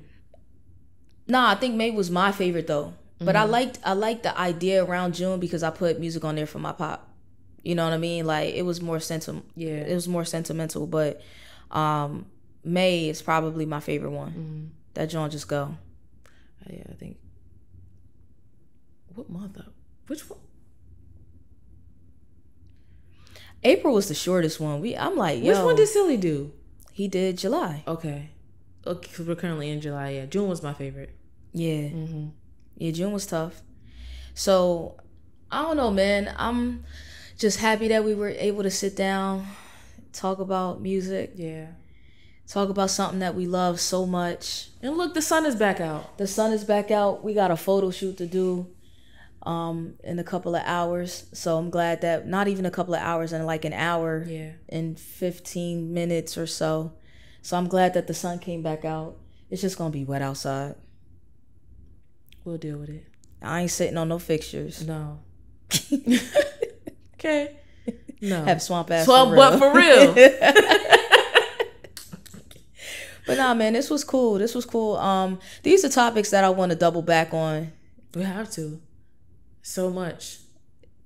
Yeah, it's so much. Because even when you came up here in November with Knox, music was a part of that too. And I was able to chop it up with 𝗀𝗂𝗃𝗧𝗃𝗧 and get my album signed. And you know, I started going to concerts by myself and realizing like I don't like going to concerts by myself, but I was able to just meet different musicians and just like chop it up with them in real life and just see how they operate and move. And just having friends that are musicians and seeing that they're putting their work out there and just see them get success from it. I'm really, really excited. Yeah. Shout out Moruf. Shout out Moruf. I'm so proud of him, man. I'm so like I remember before he was even making music, you know what I mean? And like, just to see what he's doing. Now, you know, he moved his whole family out to LA. He's in LA doing it, and, you know, he's able to chop it up with, you know, his day one homies that he was out here making music with, like 𝗀𝗃𝗃𝗃𝗧𝗃𝗃𝗃 and stuff like that. I'm just proud of him, man. Yeah. Like, yo, like just seeing people stick to the craft, stick to the script, never give up on themselves and just like go. Yeah. Because I remember sitting, I'm like, yo, what's the homie doing? Yo, sometimes you gotta sit. And the visuals are crazy. Working with Josh. Yeah, man. Crazy. I'm so proud of him, yo. Then he came out with Some Jazz Playing. Yep. I'm telling you, like, I'm the type of friend that if you have a dope idea and you tell me about it, I'm going to share it to everybody I know. You know what I'm saying? Yeah. Like, the same way that you did Music Hills, and I like shared it. I shared Some Jazz Playing to everybody I know. Yeah, the hood dudes I know love Some Jazz Playing. They love so it. Good. They love it. And then like just seeing it take off, and now like I can just like get online and I'll see people just reposting Some Jazz Playing. I smile every time. Yeah. So some trends are just really good. Like that's a trend that I love. I don't want Some Jazz Playing to ever not trend. Yeah. You know what I'm saying? It's just good. And it's us. Moral of the story is support the homies. Support the homies, man. Yeah. Support the homies. And when music is in the center of things, it just makes it more magical. So shout out to music and shout out to blackness. Yeah. Yeah, man. That's it. That's all, man. We did it. We on episode 5. Episode 5. I'm proud of us. Because both of us be having ideas that we start and we don't finish. Yeah. it's bigger than us. It is. Mm-hmm. It is. It is bigger than us. But, you know, it's also big for us and big to us. Yeah. And yeah, man. So just like music heals, cool in real life heals too. So I'm proud of it. Yeah, I'm proud of you too. I'm proud of it. And it. I'm proud of you. And thank you for saying that you're proud of me. I appreciate that. I appreciate that, man. We doing this. So yeah, man, we'll probably circle back. I don't know when we gonna circle back and talk about music again. Once we get all these other things. Yeah, we got a lot of other things scheduled, but yeah, we gonna circle back, talk about video games again. We gonna circle back, talk about music again. Yeah. So yo, we gonna wrap this joint up. You can find us on Instagram, cool__IRL. Every month we come out with a dope playlist. Tap in, man. Hit the save button if you want us to see that you tapped in. If not, it's okay. We know you tapped in. And what else? We keep saying all these other social media platforms that we are not on. Just YouTube and Instagram. That's YouTube and Instagram. And we also have the audio version if you want to listen to the podcast audibly. You can listen to us primarily on Spotify and Apple Playlist. However, there are other platforms that we are hosted on, but I'm not fully aware of all of them. It's, the main ones is Spotify and Apple. Yeah. So yeah, man, lock in on Instagram, lock in, and shout out to the book club. That's all I gotta say. That's it, man. We out.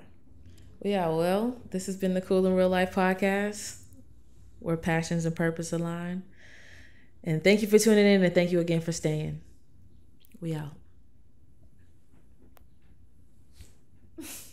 We out. We out of here, man.